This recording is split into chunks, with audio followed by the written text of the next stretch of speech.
आज पनि नेपालबाट स्पेसिफिक कार्पेट्सहरू एक्सपोर्ट हुन्छ जुन आजको दिनमा some of the top multinational brands like LV गुचीको फ्लोरमा आज पनि त्यो कार्पेटहरू युज हुँदो रहेछ हैन. बट वाट ह्यापन वाज इन्डियाको धनबाद भन्ने ठाउँ छ where they produce carpet. They copied a carpet हैन. The cost of production was lower. The carpet is heavy. Transportation cost was too high हाम्रो. भनेपछि same quality carpet they were giving at almost 15 to 20% lower.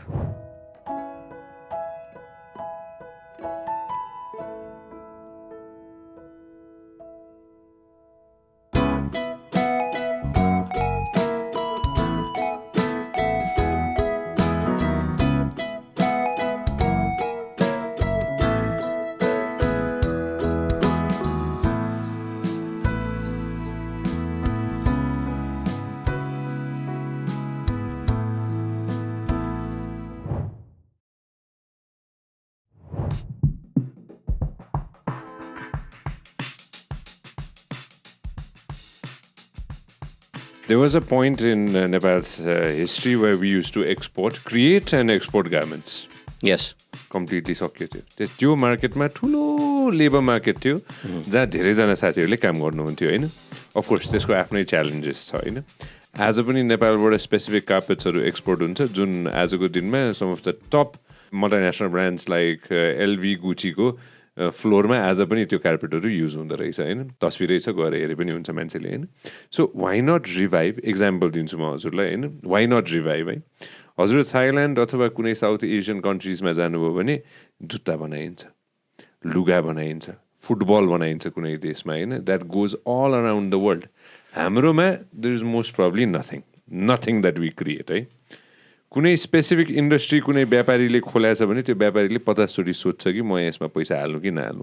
एक पोइन्टमा cement गरेको थियो, हाम्रो internal कन्जम्सनले पुगिरहेको थियो, एक्सपोर्ट गर्नेतिर लागेका थिए. I don't know where that stands today. आजको दिनमा अबन्डेन्ट अमाउन्ट अफ मिनरल्स थियो नि त हामीसँग त्यो गर्नलाई हैन. सो हामीले एक्सपोर्ट गरिरहेछौँ के अरे किड्स एन्ड लेबर मार्केटको लागि, मिडल इस्टको लागि मान्छेहरू. बच्चाहरू जाँदैछन् विदेशमा पढ्नको लागि अनि त्यसपछि मान्छेहरू जाँदैछन् के अरे काम गर्नको लागि हैन. Why not identify. आइटी हजुरले भन्नुभयो spot on, commendable job by the government, but त्यसको पनि लिमिटेड पुल मात्र छ नि. त्यो आइटीमा काम गर्ने बच्चाहरू डेभलप गर्नको लागि अथवा काम गर्ने मान्छे डेभलप गर्नको लागि म 2005मा नेपालमा आइटी कम्पनीमा काम गरेँ मान्छे. म एज अ मिडियामा छु होइन. 2005 till now it's only been 20 years.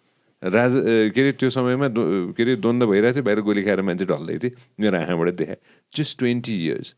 But त्यो मान्छे जुन छन् जसलाई हामीले विदेशमा काम गर्न पठाइरहेछौँ, केही न केही त रेमिटेन्स बाहेक त केही आएको छैन.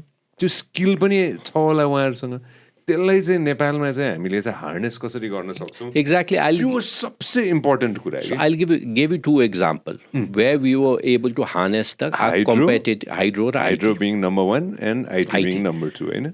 I mean, we are doing badly in tourism. Nepal जस्तो देशले we should have been able to do much more होइन.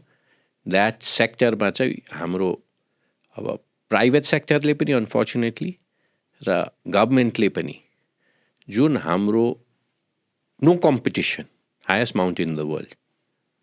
There's no competition to that. We have not been able to manage it too well. You know? So let's leave that and go into what you just said. What else can we do? You talked about garment. 1 second. You talked about garment. You talked about carpet. You talked about handicraft. You know, oily. Done. You give it. So I'll give you a first hand. You know, I know. I'm in the handicraft business. I was, not anymore. You know, my father started the handicraft export from Nepal. He industrialized or commercialized handicraft. And he was the first to export. Till the late 1990s, we were the largest handicraft exporter. I know. Now, what happened with the carpet industry? Carpet industry basically started with the Tibetan refugee. अलि export भइरहेको थियो. त्यसलाई चाहिँ industrialise गरेर export गर्न सुरु भयो. It started doing well. But what happen was इन्डियाको धनबाद भन्ने ठाउँ छ where they produce carpet. They copied a carpet. होइन. The cost of production was lower. The carpet is heavy. Transportation cost was too high. हाम्रो भनेपछि same quality carpet they were giving at almost 15 to 20% lower. भनेपछि carpet industry मरेको हाम्रो कारण मात्र होइन, किनभने कस्ट अफ प्रोडक्सन हाम्रो कम्पिटिटिभ एडभान्टेज थिएन. तर आजको दिन पनि this still certain companies, not certain, quite a few companies are able to survive. Kinabane, they went a notch higher. They went for designer car. Boutique भनौँ, designer भनौँ, so they survived. Garment industry को कुरा गर्दाखेरि हाम्रो cost of production was too high. Kinabane, we had to compete with Bangladesh. They were too low. And they have an ocean, we don't have ocean. So garment was it never really took off. The quota ko karanle we did well. Once the quota went out, we went out. So garment ma we had no competitive advantage, only was the American quota. Now we go to handicraft. Handicraft ma after I returned, 90s ma we are exporting a lot of silver jewelry. Okay? Chandi. Silver jewelry. At per month we are almost exporting $20,000, which was very high, which was a lot of export at that time. So over a period of hamro duita big buyers shifted from Nepal, shifted to Israel, euta shifted to Thailand and Bali. उनीहरूको shift गरेको कारण हाम्रो was handmade, and we couldn't produce over a period more than a certain amount. That was the major factor. अर्को factor के थियो, हाम्रो air connectivity. र इजरायलले न्युयोर्कमा उनीहरूको ज्वेलरी पठाउनको निम्ति बिहान एयरपोर्टमा लगे भने बेलुका न्युयोर्कसम्म पुग्थ्यो. हाम्रो it use to take 8 days. Custom clearance भनेर 2 दिन राख्ने, अनि यहाँबाट ब्याङ्कक उडाउने, ब्याङ्ककबाट न्युयोर्क जाँदाखेरि it use to take 8 to 9 days. So these are these factors. That's why I'm saying competitive advantage. We cannot rely on remittance forever. No, we are not. I'm not saying we are relying. So we have to be innovative.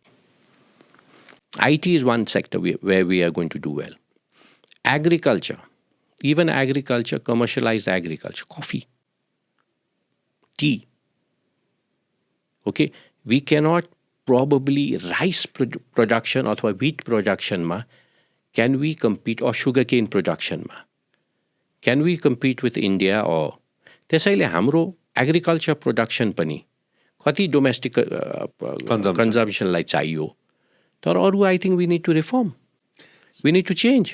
हामी केमा चाहिँ कुन चाहिँ मार्केटमा चाहिँ हामी चाहिँ dominant हुन्छ, जस्तै when you look at again South East Asia, Thailand जाँदाखेरि I was talking to a lot of friends, they produce a lot of stuff for the rest of the market.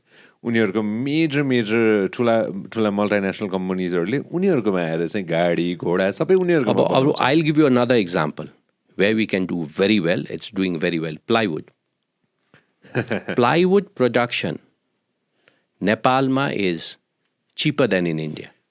One of my friend has a company recently. तर अहिले plywood एक्सपोर्टलाई समस्या आइरहेछ हैन, किनभने हाम्रो र material is easily available here रहेछ के.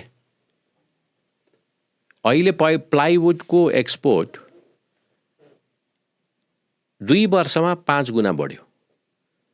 1 अरब पनि थिएन 2 वर्ष अगाडि, अहिले 5 अरब पुग्यो. अहिले हिजोदेखि रोक्या छ, काकरभिट्टा बोर्डरबाट प्लाइवुड जान दिएको छैन. So we have to look for these industries. Are we looking? I had no bloody idea. Plywood could do so well from Nepal. Then I went into it. I studied. Or even अर्को कुरा हामीले के गर्नुपर्छ भने हाम्रो biggest advantage के हो? Indian market.